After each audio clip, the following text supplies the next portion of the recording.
गौतम बुद्ध का जीवन हर किसी के लिए प्रेरणादायी है।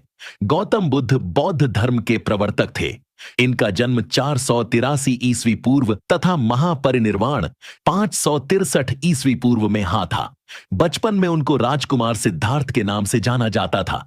बौद्ध ग्रंथों के अनुसार गौतम बुद्ध के जन्म से 12 वर्ष पूर्व ही एक आर्षि ने भविष्यवाणी की थी कि यह बच्चा या तो एक सार्वभौमिक सम्राट या महान आर्षि बनेगा।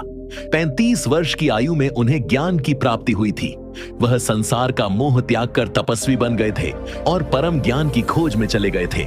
आइए आज हम आपको सिद्धार्थ के महात्मा बुद्ध बनने तक के सफर के बारे में बताते हैं। जन्म काल बुद्ध का गोत्र गौतम था। बुद्ध का वास्तविक नाम सिद्धार्थ गौतम था। उनका जन्म शाक्य गणराज्य की राजधानी कपिलवस्तु के निकट लुम्बिनी में हुआ था। बुद्ध के जन्म के 7 दिन के भीतर ही उनकी माता का देहांत हो गया था। उनका पालन पोषण उनकी मौसी गौतमी ने किया था। शिशु का नाम सिद्धार्थ रखा गया था। शाक्य वंश के राजा शुद्धोधन सिद्धार्थ के पिता थे। सिद्धार्थ के जन्म से पूर्व हुई भविष्यवाणी से परेशान होकर उनके पिता ने उन्हें तपस्वी बनने से रोकने के लिए राजमहल की परिधि में रखा। गौतम राजसी विलासिता में पले बढ़े। बाहरी दुनिया से आक्रांत, नृत्य करने वाली लड़कियों द्वारा मनोरंजन, ब्राह्मणों द्वारा निर्देशन और तीरंदाजी, तलवारबाजी, कुश्ती, तैराकी और दौड़ में प्रशिक्षित किए गए थे।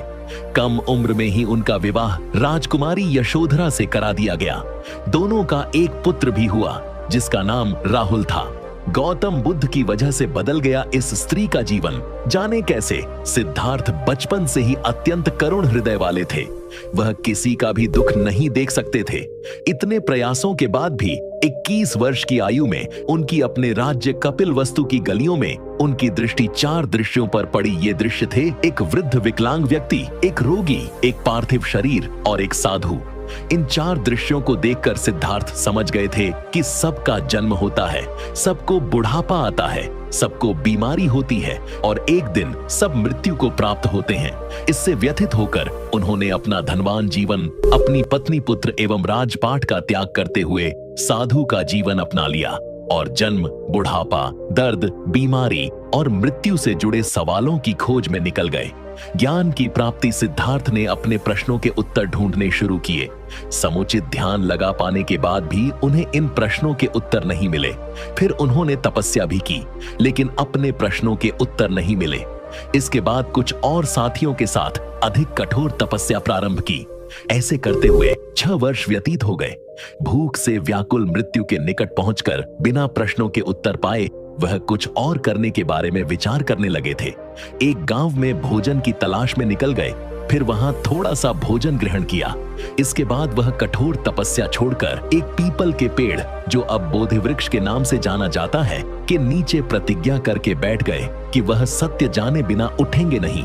वह सारी रात बैठे रहे और माना जाता है यही वह क्षण था जब सुबह के समय उन्हें पूर्ण ज्ञान की प्राप्ति हुई थी। उनकी अविजया नष्ट हो गई और उन्हें निर्वण यानी बोधि प्राप्त हुई और वे 35 वर्ष की आयु में बुद्ध बन गए। बुद्ध को शाक्य मुनि के रूप में भी जाना जाता है। 7 हफ्तों तक उन्होंने मुक्ति की स्वतंत्रता और शांति का आनंद लिया। प्रारंभ में तो वह अपने बोधि के बारे में दूसरों को ज्ञान नहीं देना चाहते थे। बुद्ध का मानना था कि अधिकांश लोगों को समझाना बहुत मुश्किल होगा। मान्यता है कि बुद्ध को स्वयं ब्रह्मा जी ने अपने ज्ञान को लोगों तक पहुंचने का आग्रह किया था।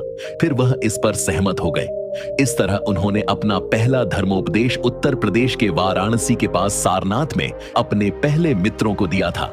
दोस्तों, तथागत गौतम बुद्ध भगवान की स्टोरी आपको कैसी लगी? अगर अच्छी लगी तो दिल से बोलना, कमेंट में नमो बुद्धाय लिखना, स्टोरी को अपने परिवार, रिश्तेदारों में साझा करना और हमारे धर्म ग्रंथ चैनल की तरफ से आपको ढेर सारी शुभकामनाएं मिले।